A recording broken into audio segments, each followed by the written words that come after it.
Okay, in my last video I showed you how to prepare your castor oil pack. Now get yourself in some really old clothes that you don't care if they get greasy. This is where my bra line ends.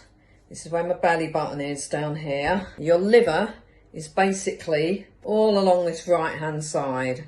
So what you do is you get the pack on your skin, you put it on your right hand side and then you can tie it round. Put an old towel or an old nightgown or something over the top, and then over the top of that you can put a hot water bottle, and the hot water bottle will help the castor oil penetrate deeper through the skin.